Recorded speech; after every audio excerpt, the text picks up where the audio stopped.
Hey Cowboys Nation, let's go for another round of news from America's team. Watch until the end so you don't miss any news and sign up to stay tuned for everything that comes out about the Cowboys. Asinine. Stephen A. trashes McCarthy for championship program claim.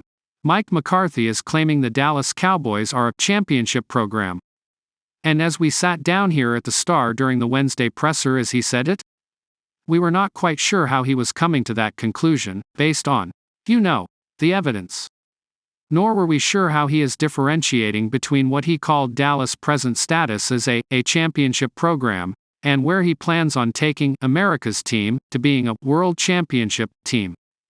We have established a championship program, it's just not the world championship yet, McCarthy said. We know how to win, we know how to train to win, we have the right people, but we have not crossed the threshold winning playoff again, we're unclear. But as CowboysSI.com and the assembled media quizzed the coach about it, we did so with respect.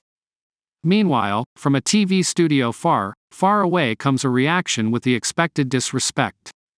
ESPN's Stephen A. Smith belted out one of his patented overacting rants in response to McCarthy's confounding comments during First Take on Thursday morning. Excuse me, are you telling me, did I miss something, that championships are won without winning playoff games? Smith said. That is the most asinine quote that I have heard in recent memory. Smith specifically mentioned that the quarterbacks who've played for McCarthy over the years should have been involved in winning more than his one Super Bowl in Green Bay. You've had Brett Favre, Aaron Rodgers and Dak Prescott and you have one championship to show for it in 17 years. Smith bellowed. You are 1-3 in the postseason since you arrived in Dallas 4 years ago, and you're gonna sit up there with a straight face, just days after an embarrassment, and say to the world, we have a championship program.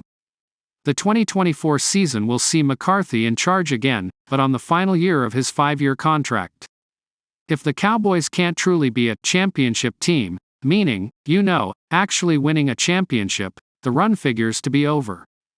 Awful announcing describes Smith's work here as blowing a gasket, when in fact it's actually just performance art. But it's well acted and rude. And while we're choosing to be respectful of McCarthy's position, we understand how Smith's mock anger connects him with an angry Cowboys-loving ESPN audience. Chargers complete interview with Dan Quinn. The Chargers completed an interview with Cowboys defensive coordinator Dan Quinn for their head coaching position, the team announced Friday. Quinn is a popular candidate this hiring cycle, having completed interviews with the Panthers and Titans. The Commanders and Seahawks also requested permission to interview him. Quinn just completed his 3rd season as the Cowboys' defensive play caller. His unit finished in the top 5 in yards allowed per game, 299.7, passing yards allowed per game, 187.4, and points allowed per game, 18.5, this season. The Cowboys had 26 takeaways and 46 sacks. They did not, however, play well in the wild-card round loss to the Packers. The Cowboys allowed a playoff franchise-worst 48 points, including a pick-6 and a 19-yard drive after Dak Prescott's other interception, and had no takeaways and no sacks. The Cowboys reportedly want Quinn back as their defensive coordinator if he doesn't get a head coaching job. Quinn also was the Seahawks coordinator for their Super Bowl win before he went to Atlanta as the head coach. Quinn took the Falcons to Super Bowl 51, where they blew a 28-3 lead against the Patriots. If the Dallas Cowboys are serious about the things that coach Mike McCarthy talked about on Thursday, when it was announced that he was returning as the head coach despite yet another miserable playoff flop last weekend against Green Bay, then there will most certainly need to be changes made. The Cowboys can't afford to go 12-5 all over again in the fall and wilt when the going gets tough in the winter. With that in mind, one change that makes imminent sense for the Cowboys is to swap out running backs, where Tony Pollard was a disappointment. Pollard is a free agent and could well sign elsewhere.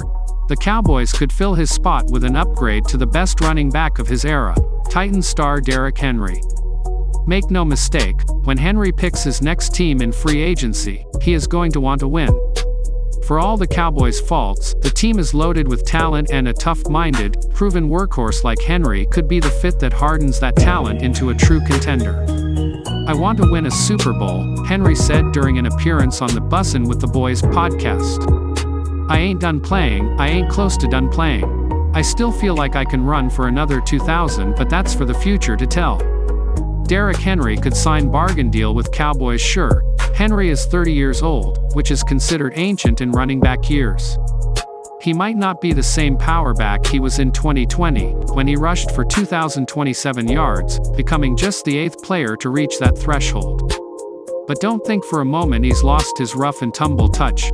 Henry rushed for 1,167 yards this season on a bad Titans team. In the last game of the season, he notched 153 yards on 19 carries. Henry had 4 100-yard games this season, which is 4 times as many as Pollard did for the Cowboys. And it might not be overly expensive to bring in Henry, not at age 30. He is coming off a 4-year, $50 million contract with Tennessee, and Spatrack projects him to warrant a bargain basement deal worth $4.3 million for 1 year. Pro Football Focus has Henry landing a 2-year deal at $20 million total, which is a bit more reasonable for someone of Henry's skill set. Henry said he does put winning first, but he is not going to entirely sacrifice the financial side of his next deal. "I want to be somewhere that, whatever happens, gives me the best shot at winning the Super Bowl," Henry said. "The business side, there's a business side. It has to make sense. I'm not going to just accept anything, at the same time, because it is a long season and we put our bodies through a lot. But I definitely want to be on a roster that can go out there and put ourselves in position to win games and get in the playoffs and contend for a ring." Return to the Titans. Unlikely. Henry did not entirely rule out a return to the Titans, the team that drafted him with the 45th overall pick in 2016.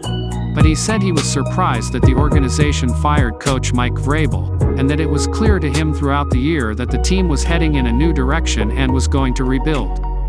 That could be an opportunity for the Cowboys. Henry said he knew that was the case when stalwart defensive back Kevin Byard was traded. "I was like, man, they trade KB, I might be out of here, too," Henry said. "When you think of the Titans, I feel like KB represents all that and more. That's when I knew it was getting really. That's what I felt when I first came back, it was definitely happening. It's a business. At the end of the day, the Tennessee Titans are gonna look out for the Tennessee Titans. Everything's got an expiration date, it's just some are a little sooner than others. Definitely a different year."